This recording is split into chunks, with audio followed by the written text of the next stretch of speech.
It's Atlanta's #1 hip-hop station, Hot 107.9 and home for the Ricky Smiley Morning Show. Of course, you know it's your boy B-High, radio shout-in. Stepping in the building right now, I have a doctor, author, financial advisor, business owner, and web host, Dr. Boyce Watkins. What's good with it, boss? Oh, not much, brother. How you doing today, man? I mean, I'm feeling good, feeling great right now, man. I'm ready to get into this all-black national convention, though, doctor. Yeah, man. Yeah, we pulling everything together, trying to have a real black conversation. You know, I use the words all black just to make a very clear point. You ain't got to be black to be there, but everything that we talk about, the whole agenda from start to finish is black, black, black, black, black. You know, it's not like the Democratic National Convention where they might mention black folks for like 3 seconds. Exactly. You know, the Republican National Convention, you know, where they don't mention black people at all.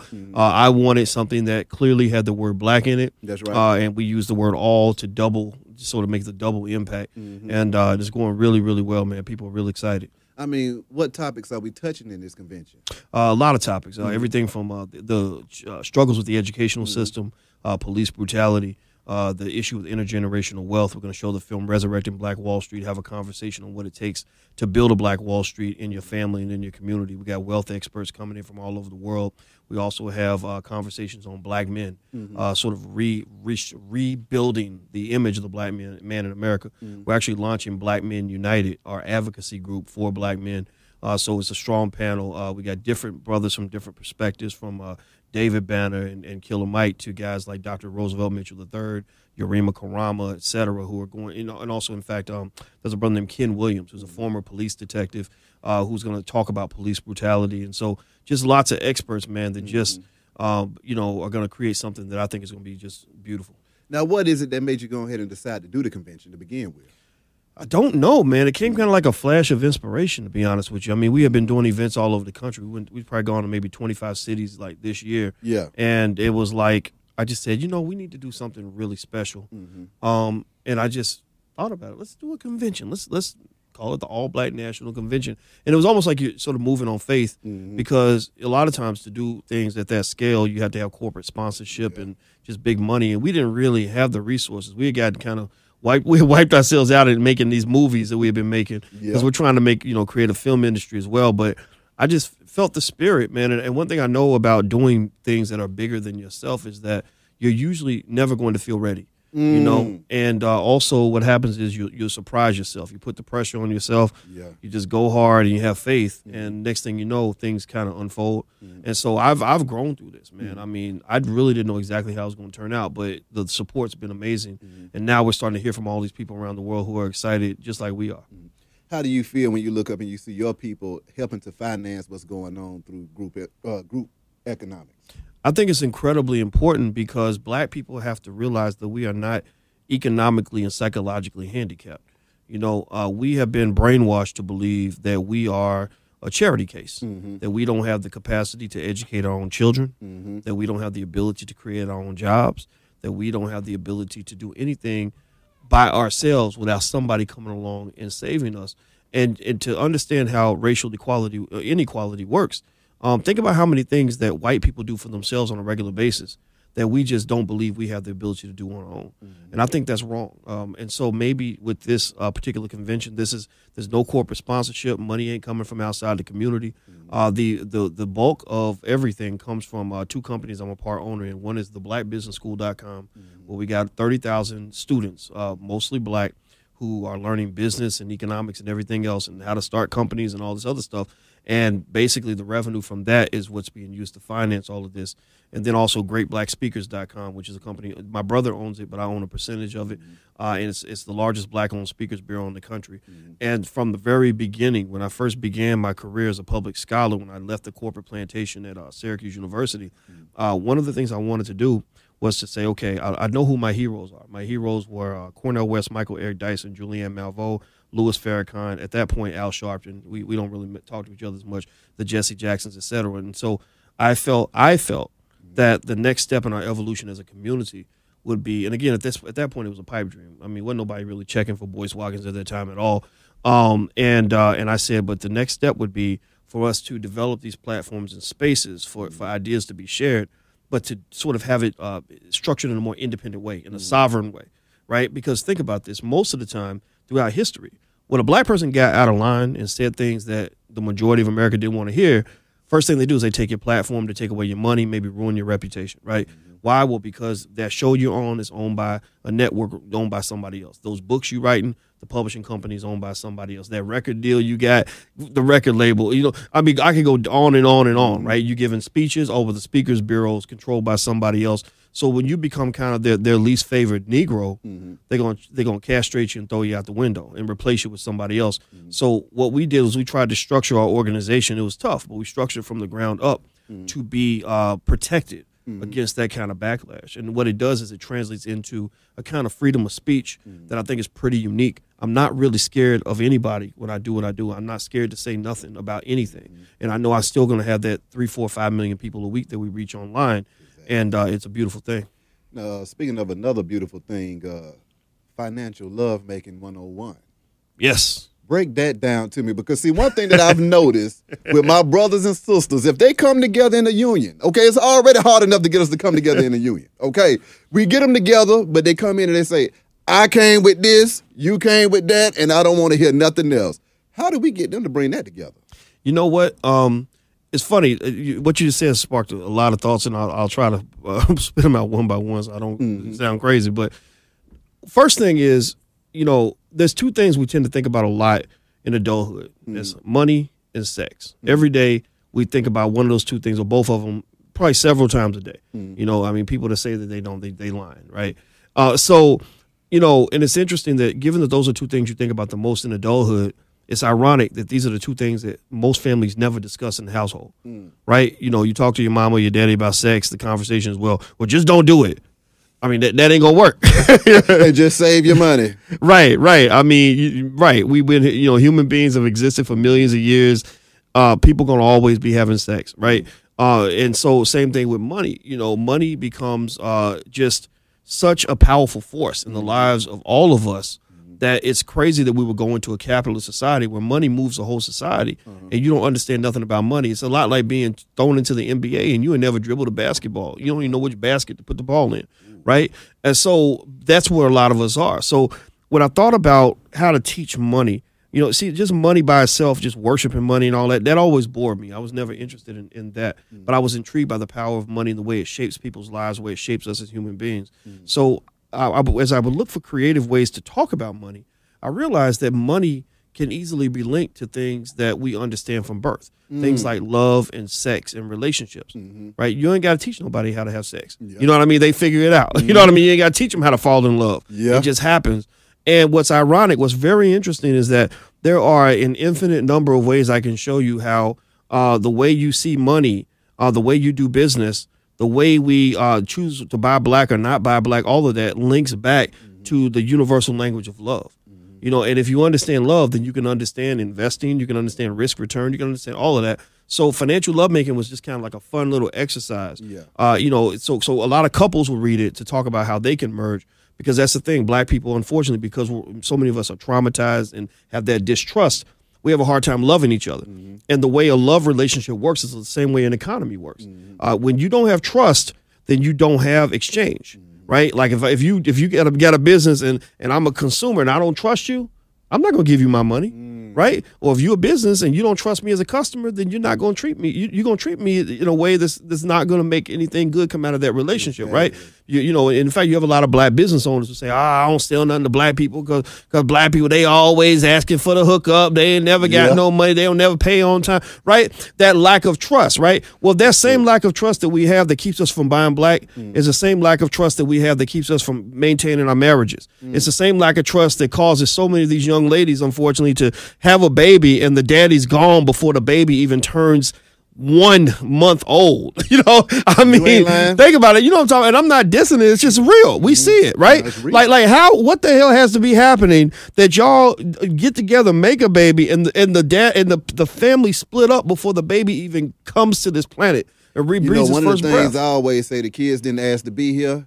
And you figured out how to love somebody for them few minutes that y'all was getting it on, so y'all better figure it out when it comes to raising this child. Absolutely, and it is crazy. I mean, and I mean, the obvious thing is that's really not love, right? Exactly. That's something else. It's lust, it's attraction, it's all of that. Exactly. It's instant gratification. It's I want this because it's going to feel good, right? To me, love is something that's much stronger, subtler, requires more discipline, more commitment. Me really loving somebody, especially if I'm traumatized and I'm hurt. Me loving somebody requires a lot of discipline. I got to fight through some walls. I got to fight through my walls and then your walls. You know what I mean? And so really, if you think about it, the ability of a black man to love a black woman requires him to have a deep-seated commitment to the black woman because the black woman's been through so much. In fact, for many black women, the first man she ever loved, her father, was not there for whatever reason. And so she's bringing that kind of those issues into the relationship that she may not even know are there. And a man has to really love her to fight through all of that. And the same thing is true. We know a lot of brothers out here are crazy because of what we go through as black men.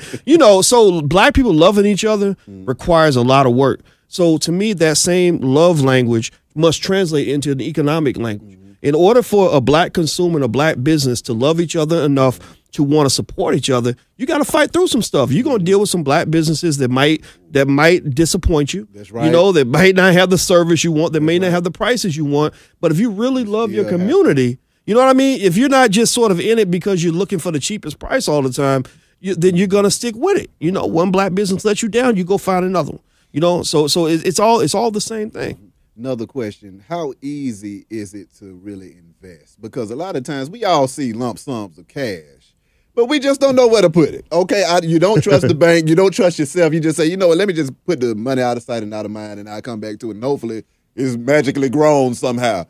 How can we get into the business of investing our money and watching it grow? At the blackbusinessschool.com, which people can actually join for free initially, we send them a video immediately on how to buy your first share of stock in 10 minutes. And the reason we do that is because we want the stock market to stop being scary to people. There's no whites only sign on the stock market.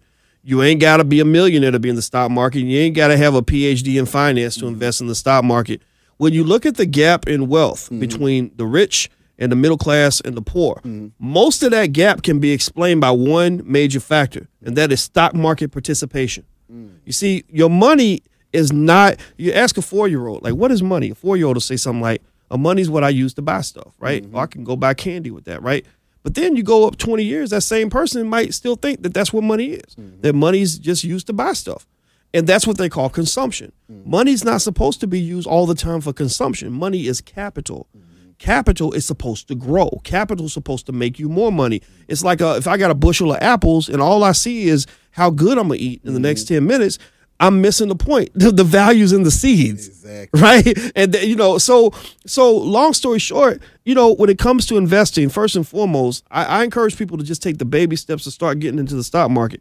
They think that it's about picking the right stock at the right time and and trading back and forth like the stock market's a casino.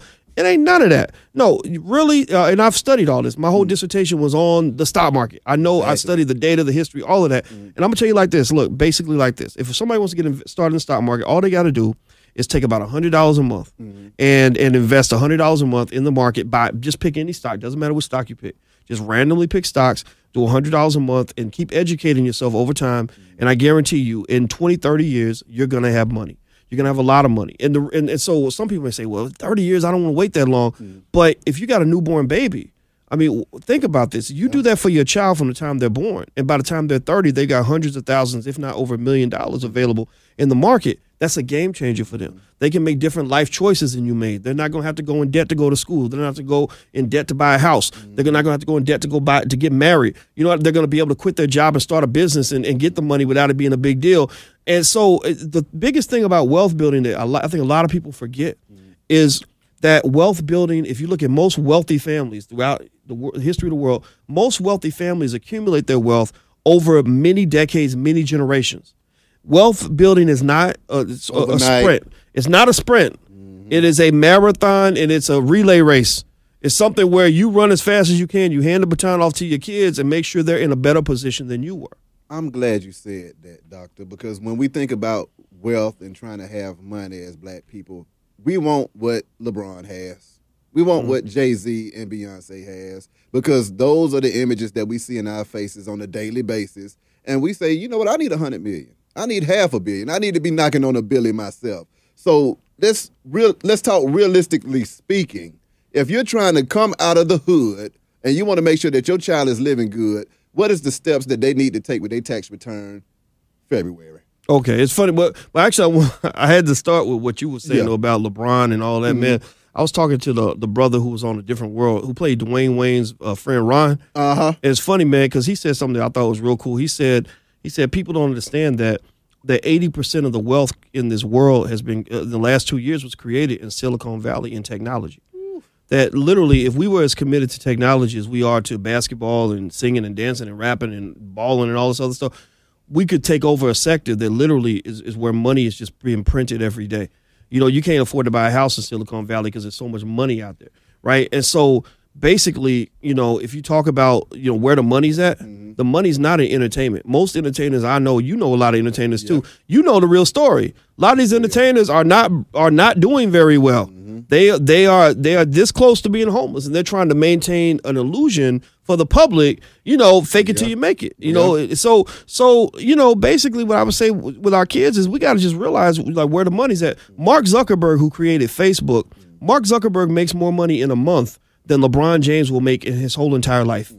He makes $1 billion a month from a business he created while he was in college. He started Facebook when he was 19 in college. Everybody else is going out getting turned up. He was sitting in front of the computer, pecking away, building a business, right? So, you know, we got to really think about where the money's at. But to your point, to what you were saying specifically, what somebody could do right now with their tax return, I would say, number one, you have to have like a cushion of savings somewhere. Have something that can be easily turned into cash because your money you save your money so your money can save you. So you may do that by putting your money, even if you put it in the stock market.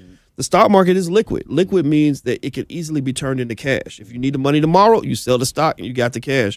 But so I would go to the stock market, man, because you know, like since Obama got elected, I'm telling you like this, just being real. Obama's policies, most of his policies did not help black people. They really didn't. But one thing that he did was he helped the stock market a lot. When they spent all that money recovering from the crash in 2008, that money went straight to the bank, straight to the stock market. Anybody who was in the stock market made a lot of money when the recovery took place. Even small investors in the stock market. So, you know, if I got, you know, let's say $1,000 for my refund, I go to, you know, Ameritrade somewhere else, get a little account, start buying some shares of stock. It does not matter really what stocks you pick. It ain't about picking the right stock at the right time. They did a study. I'll tell you why it doesn't matter. Look, they did a study where they have monkeys picking stocks by throwing darts at a wall. And so when, you know, wherever the dart landed, if it landed on IBM, they bought IBM. If it landed on Sears, they bought Sears. If it landed on Kodak, they bought Kodak. And then they compared the performance of the stocks picked by the monkeys to the best, smartest experts on Wall Street. And you know what happened? The monkeys won half the time. Are you serious? The monkeys won half the time. Yeah, so anybody who's out here kind of talking about like, oh, you got to pick this stock at this time, they're kind of making it into like a casino, and that's not really what the market has to be. Really, if you just spread your money out, don't put all your eggs in one basket. Your grandmother probably told you that when you were a baby, and just buy consistently and be patient. Just leave your money there. Let it keep growing. Keep adding money to it. Then eventually your wealth will grow, but it doesn't happen overnight. Now, if somebody wants to make fast money sometimes, you know, I don't recommend this being your only investment strategy, but I have found that the quickest, easiest way to make a lot of money quickly is by becoming a really, really good entrepreneur. Like if you want your family to really have money, then what you do is you shift the culture in your family right now. What do? Do not raise your children to believe that the only way they can get money is by going to a job and getting a paycheck. That might be a way to get some money. It works sometimes for some people. But there's nobody in America that's more unemployed than black people. So why would you want to depend on corporate America, which has proven itself to be racist time and again, to give you everything you need financially? So what I do with my kid is I would have my child, you know, learning reading, writing, math, and black history and all the other stuff they need to know. And they can learn how to get a job if they want to. But from a very early age, I'm training them on having their own business. We're talking about this every day. We're going out here hustling, showing ways to get money. Because when you learn how to just go out here and just get money, then you never feel unemployed. You never feel like you're always just down and out and broke. Revenue coming in from somewhere. Yeah, you always figure it out. I mean, and that's really the new millennial way to make money. I mean, you know, and so to me, like I've had businesses where I've invested $5,000 and turned it into $250,000 in like a year or two. Yeah, I mean, and so to me, the best decision I ever made in my life was not to go get a PhD. My PhD paid off. I made over $100,000 a year. I was doing okay doing that. But the best decision I ever made was when I just committed myself to really learning how to be a good entrepreneur. When you learn how to do that, man, it's like learning how to be a hunter. If you know how to hunt and you know how to get an animal in the woods and cook it and skin it and all that, you never feel like you're gonna starve to death because the restaurants are closed. You know how to go get food, somehow. theblackbusinessschool.com. What are some of the courses and topics that you cover on that website? Well, at theblackbusinessschool.com, and it's I want to make sure you said the Black Business School. I want to make sure people always know that there's the Black Business School. We cover a lot of stuff, man. We have classes on everything from how to invest in the stock market to how to brand yourself. If you're a blogger or a public figure. Damon Dash co-teaches a class with me called Intelligent Boss Moves, where we talk about ways to build your independent business like a boss. And I saw Dame last week, and it's like, Dame has a unique personality, and it has led to a lot of success. I mean, he's done some really amazing big things. But I think also you supplement that with all the details in the middle so that people kind of can see it. Because I don't really think, that people should simply sit back and idolize what anybody has done. Him, me, or your favorite entertainer, whoever it is. Sit and try to figure out what the game is, figure out how they did it, and figure out what your angle's going to be, And so what I love about the class I teach with Dame is that it sparked a fire in a lot of young people, especially young brothers or whatever, to help them realize that, you are meant to be a king. And unfortunately, in this society, the black man is not always positioned to be the king. Nobody will invite you into their castle and make you the king. They're going to make you the servant, or they're going to make you the entertainment. So if you want to be a king and you're a black man that wants to be a king needs to learn how to build a castle. Exactly. At least that's what I found. You said that. Now, I mean, how do you think that this whole digital age has affected entrepreneurship and economics? Oh, it's blew it out of the water. I mean, I'll tell you, if I'm sending my child to college right now, let's say that, my child, the most important thing my child's going to learn before they go to college and while they're in school is how to start a business. Because you got all these little white kids out there in Silicon Valley and everything else. They go to college and they start companies where the companies are worth $100 million by the time they graduate. Yeah. And it's like a basic idea, like, Snapchat, very basic, worth 14, 10, 12 billion or whatever it was. It's very basic things. And I think that there's nobody more creative than black people. We have really just flipped the world on its head, and everything we do, we always excel. So my argument would be that for the next generation, the game changer must be that in our culture, we must deeply infuse a commitment to understanding technology at the highest levels and understanding entrepreneurship at the highest levels. And I think that what's going to happen is you're just going to see us just do some amazing things because the internet really has opened the door, the democratization of media. Now we can talk to each other without a filter. Yeah. So you see the best forms of hip hop now rising back to the surface. Exactly. You're seeing, people able to speak to the public that should have been allowed to speak, but have maybe been blackballed, like say Minister Farrakhan. And I just see it as like just a beautiful brand new day. And I know it saved my life, saved my whole career, saved my whole teaching career. Because I wanted to teach, but unfortunately, when you talk all this heavy black stuff, you get blackballed. Even some HBCUs wouldn't hire me. A lot of HBCUs. Because the secret that people don't know is that a lot of the certain departments don't even have any African American teachers. So you got some Chinese department head who's looking at you like, okay, you're a troublemaker. I don't really want you here. So HBCUs wouldn't even hire me. So what I did was I was like, well, I'm gonna create my own HBCU, and it was beautiful. We have 30,000 students, and I mean, as far as like income wise, I mean, there's no way. I think we grossed over $1 million last year. So it works better than a teaching job any day of the week. Let's talk about growth from start to where you are now, because see, I know you didn't start with 30,000 students. Yeah. So how was it when you jumped out there with this idea and this bold idea on top of that? Because I mean, this digital age is going crazy now, but it still wasn't booming, and it still really hasn't even reached its peak. But when you started this, like I said earlier, it was the Wild Wild West.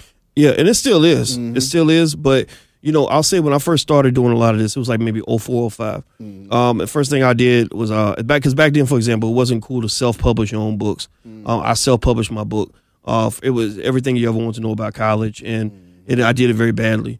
I did a lot of things very badly in the beginning. You know what I mean? As far as like my funding source, didn't nobody give me money or a big break or nothing like that. I used money from my paycheck, and I would just, I build websites, do all this, that, and the other. I didn't know how to make money. I would go, I wanted to give speeches. Nobody would pay me to speak, so I would pay money to get a chance to speak. I would pay money to get a chance to write articles. And what made the difference was, a willingness to invest in myself. I went to AOL Black Voices and I asked them, I said, well, can I write for you? Because at that time they were the #1 black news website online in the country. And they said, well, we don't know if we can afford to pay you, because I had a PhD and this, that, and the other. I said, look, I'll make it easy. I'll work for free. And they thought I was just going to like throw them an article once every week or two. No, I was writing like 8 articles a day. Because in my mind, I'm thinking, again, like a business professor, wait a minute, this is the biggest black platform in the country, so I'm reaching all these people for free. Shit, I mean, I'll do this all day. Exactly. So during that time, that's when I built my first following. I built my first little mailing list, maybe 20,000 emails, whatever. And then I had my own little distribution network. Because that's the thing. When I came into media, I came into a thing, because I had a lot of media students at Syracuse, which has a pretty good media school. They would come to me and want to know, like, because they would start seeing me on CNN and whatnot, and they want to know how I did it. And the reason I was able to kind of get ahead of that curve was I thought about the business of media. In my mind, fame is it's a corporate product. It's manufactured and the people that got the power, the ones who control the money and the distribution channels, not the people who actually are on the stage, as those who build the stage and control the stage. They have the power, right? So I was like, well, I don't want to know how to be on the stage. I want to learn how to control the stage, right? Exactly. So basically, I went into it. I started thinking about distribution. Okay, so I could build me a mailing list. I could reach a lot of black people with 20,000, 30,000 at a time. Now we're up to like 500,000, right? And then social media pops off. And I'm like, okay, how do you master this and figure out, okay, degrees of separation. Okay, if I reach, say, 50,000 intelligent black people and they all reach, say, 100 apiece, then that's a pretty big number. You see what I'm saying? That's like, what, 5 million, right? So I started thinking about it like that.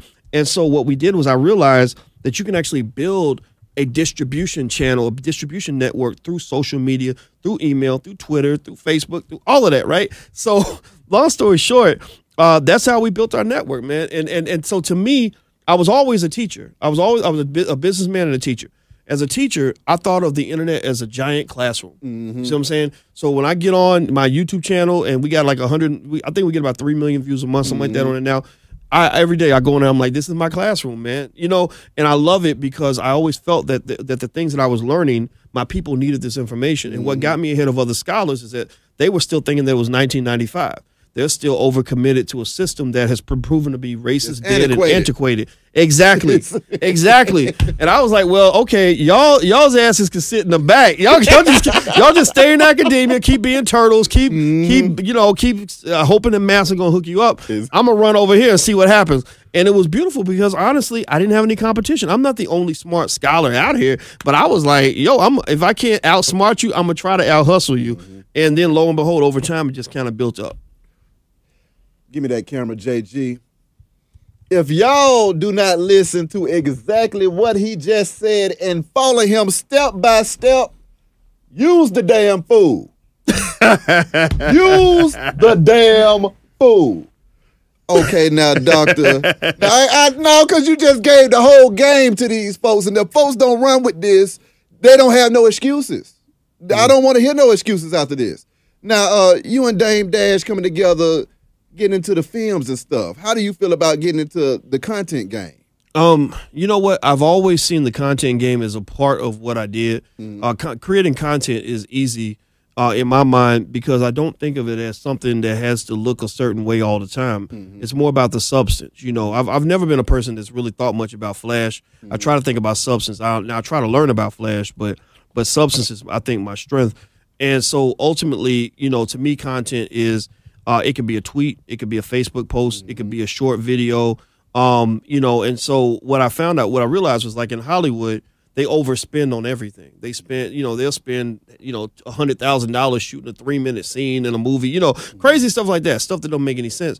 So what I realized is that there's space for like this whole industry of good content, good films, good shows that black people want to see, where you don't have to go through traditional distribution channels. You ain't got to wait for Lionsgate or Sony to hook you up. You can actually, if you got big enough social media and everything else, you can distribute that way. So, so now my first foray into that was we started making our own films. Like we made Resurrecting Black Wall Street, the blueprint to telling the story about the Black Wall Street Massacre in Tulsa, Oklahoma. And that maybe cost, let's say it cost us $25 or less to make. But we were able to flip that into our audience and bring back, let's say, 150, something like that, right? So that's profitable. It ain't Paramount Pictures, but it works, right? It works. Yeah. So with now with Dame and Kanye on the Too Honorable film, you know, it's a different kind of thing. Dame spent a lot of money making the movie. It's a bigger level of investment. But it's a similar idea. You know, we could go through the traditional route, but actually I really like going back to my audience. But we also made another film out west called Steel Justice that we just wrapped on. And again, that's more of an investment. And so what I wanted to do was really to figure out how to utilize our existing distribution channels, but also to use traditional channels as well. So I think with Steel Justice, that might go to a Sony or a Paramount or somebody like that. But really the goal is to sort of flip that money back in to build the base that black people, to help build. I can't do it all by myself, but to play a role in sort of helping to build that base so that it's ours. But, you know, when you know, like if somebody said, hey, boys, here's a show on CNN, that would be cool, but I wouldn't really feel proud of that because it'd be like, okay, I got here because somebody gave me the hookup, okay, it's nice. You know, but when you own something, when you create something that's yours, you know, you plant the seed and grow that tree. Idea to conception. Man, it's like the difference between babysitting a child and making a baby of your own. It's not the same. It's a different level. You know? So to me, what the exciting play is, I want to see a complete production, distribution, and monetization process for film content that's controlled by black people. Well, we can go make the movies. Maybe we can't spend $100 million in this generation. Now, next generation, our kids are going to take it to the next level if we teach them the game the right way.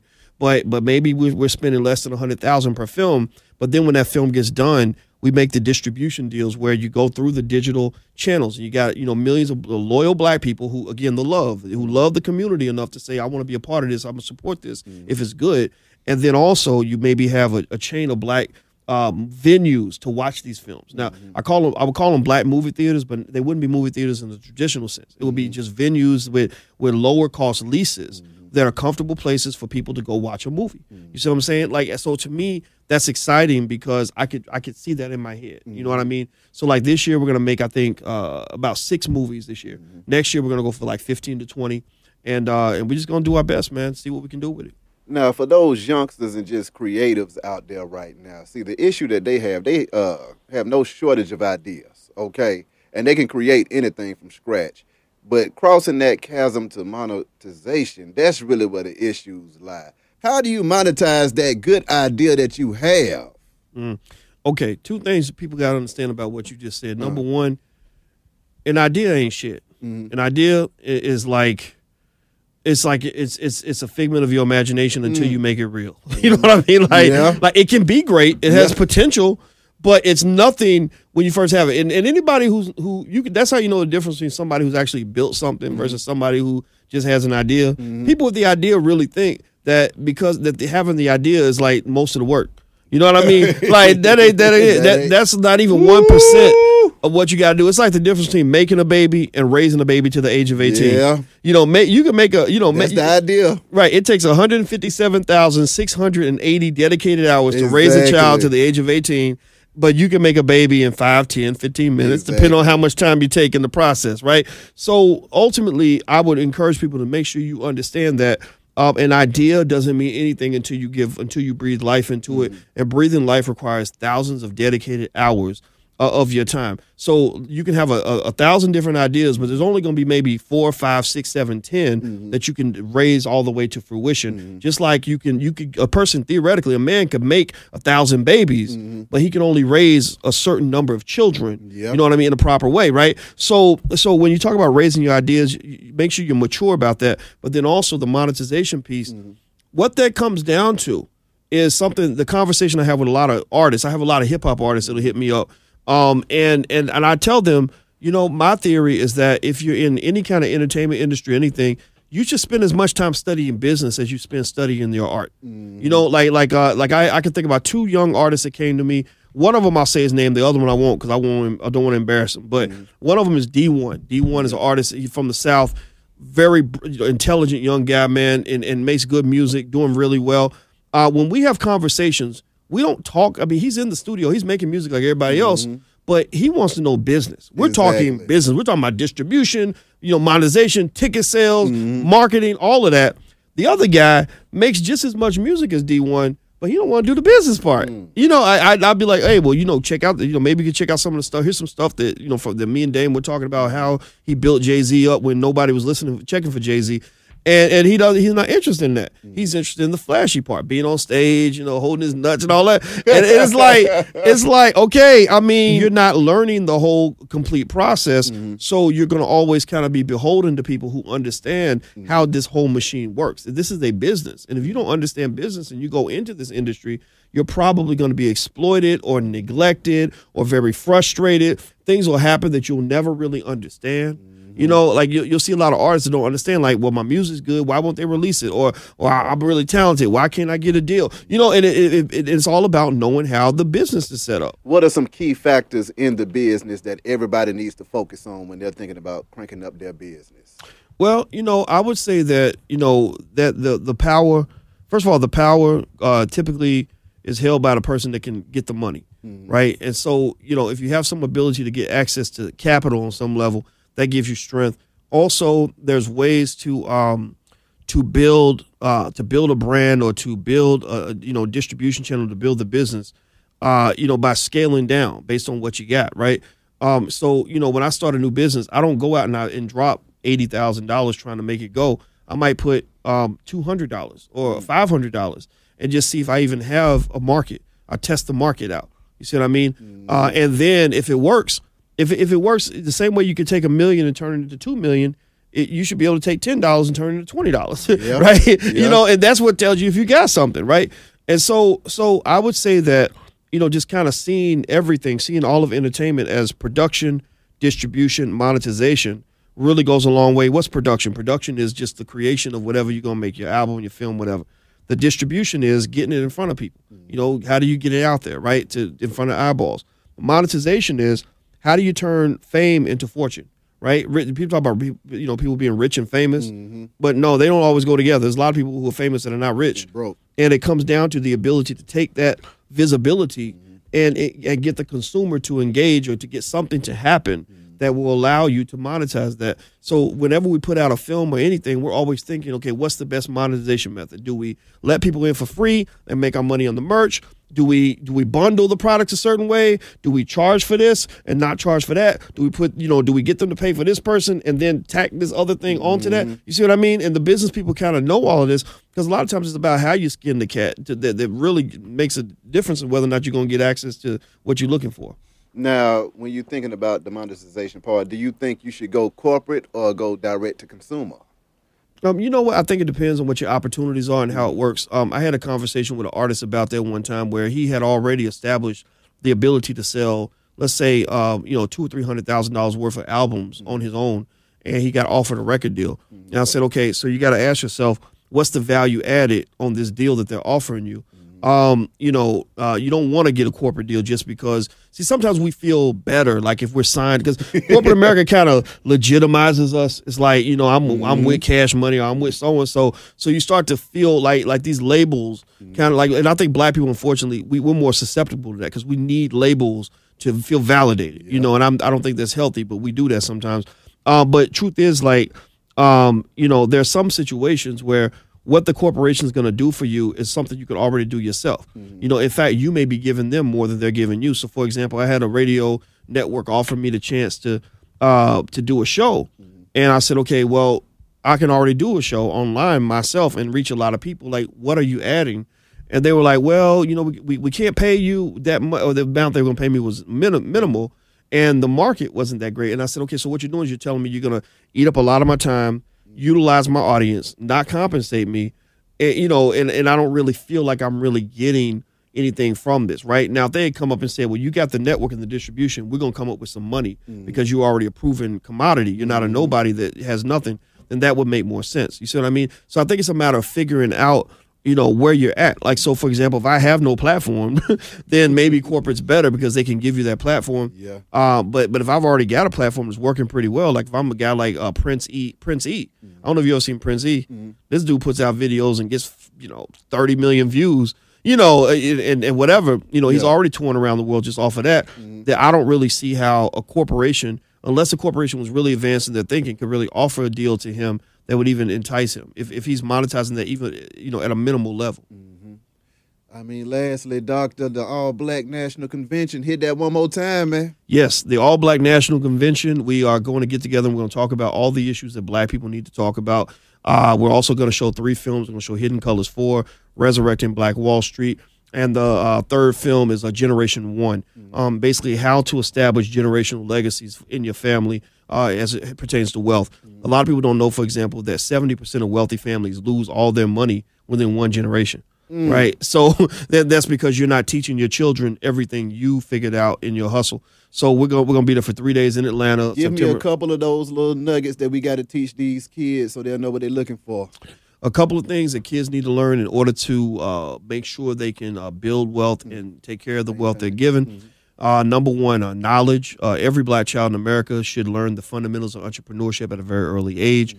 They should never be taught that they can only get a job. They should be taught how to create a job. The second is investment. Again, as I mentioned earlier, if you invest $100 a month for your child from the time they're born, by the time they're 30 to 40 years old, they'll have somewhere close to $1 million. The third component is discipline. It's actually KID. That's the model I use, KID, so people can remember. Discipline is the ability to delay gratification. They've shown that children who can delay gratification at an early age are more successful than other people 30, 40 years down the line. And so, long story short, I would say that, the kids that's the key. I mean, we actually have a wealth building program for children at blackmillionairesoftomorrow.com that people can sign up for. And it's really popular. And basically, what we train our kids to do will create what I call the economic soldiers for the next generation. If we could train 50 to 100,000 Black children on the fundamentals of wealth building, entrepreneurship, and cooperative economics, that first 50,000 will employ the next 50 million. That's going to be the game changer. That will make us the envy of every other community out here. So that's what we focus on, man. So the All Black National Convention, which at allblacknationalconvention.com is where people can buy tickets. We also have a live stream, which you can find at drboycelivestream.com. That's drboycelivestream.com, where basically if you live somewhere else or you can't make it, you can actually watch the live stream. We're going to be there for 3 days. We're going to have panels on police brutality, wealth building, strengthening the Black man, strengthening the Black woman, another panel on the educational system, and a bunch of other things. And we got a lot of cool people. David Banner's coming out. Killer Mike will be there. Judge Olu Stevens, Dr. Tyra Selden, Dr. Roosevelt Mitchell III, Urema Karama. The list goes on and on. So it's going to be amazing. Besides Atlanta, where else? What other cities will you be hitting? You know what? We're not taking this anywhere else. What? Yeah. This is a convention. Right now, the plan is for us to do it I see what's going on here. Yes, we gonna do it one time. Weekend by the end of it. Yeah, we gonna do it one time right here. Now, I do have other events. Dr. Claude Anderson and I, the author of Powernomics, we're doing an event in D.C. in October, and I'm going to different cities doing my thing. But this is the only time where we're really actually pulling out all the guns and bringing everybody together to really do something special. Malik Shabazz is going, just eclectic groups of Black people. And the number one thing I want is, I just said, I told them what I don't want. I don't want the paid off Negroes to be there. I don't want the people that are too institutionalized that they've really lost touch of what reality is and what the truth is in terms of what we're facing as Black people. I want truth tellers there. So, it's going to be awesome. Zaza Ali's coming. I mean, a lot of people will be there. It's going to be great. Doctor, thank you so much for coming through this thing, sir. Thank you, my brother. Thank you. Be high. It's Hot 107.9, man. Let's go.